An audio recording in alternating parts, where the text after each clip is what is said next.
Bonjour. Le petit conte du bonhomme de 7 heures. Conte ou légende. Il y a très longtemps de cela, à l'époque où les bécosses existaient encore, le boulot des hommes était très rude. Ils travaillaient le plus souvent le bois et tous les gros boulots étaient faits à la main.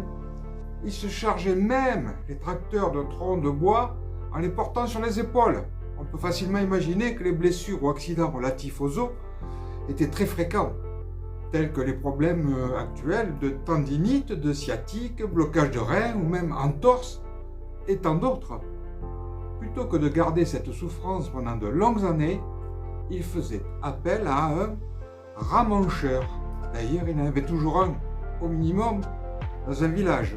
Ils sont connus par leur technique pour remettre les os en place. Très souvent, après la dure journée de travail, les hommes, les familles faisaient appel à lui. Il ne se passait pas un soir sans que le ramancheur n'ait à visiter toutes les maisons du village. Généralement, il faisait sa tournée vers les 19h, après le repas du soir, quand tous les enfants sont censés être au lit. Quant aux petits, malgré leurs jeunes âges, ils étaient tous conscients des gros efforts physiques que faisait leur père. D'ailleurs, quand ils parlaient de leur papa, c'était toujours comme un héros.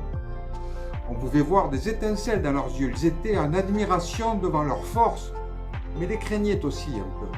Mais pas suffisamment pour se rappeler des heures pour rentrer à la maison ou celui d'aller au lit. Les enfants du village aimaient trop s'amuser entre eux et n'étaient jamais pressés de se séparer. Encore moins d'aller dormir. Ni le froid ni la neige ne pouvaient les empêcher de rester dehors, ce qui posait beaucoup de tracas aux parents pour se faire obéir. Un jour, alors que le ramancheur était venu en visite chez un bûcheron, les enfants de celui-ci n'étaient pas endormis encore. Ils entendirent leur père crier de douleur. Le bruit résonnait dans toute la maison. Un enfant dit à l'autre : « Va voir ce qui se passe, je crois que le ramancheur est en train de faire du mal à notre père. Peut-être que papa était méchant, qu'il est venu le punir. Si notre père crie, c'est qu'il est encore plus fort que lui, dit l'autre. » Aucun des enfants n'eurent le courage de sortir de leur chambre. Surtout que les parents le leur avaient strictement interdit. Le lendemain, ils racontèrent ce qu'ils avaient entendu à leurs petits camarades de jeu.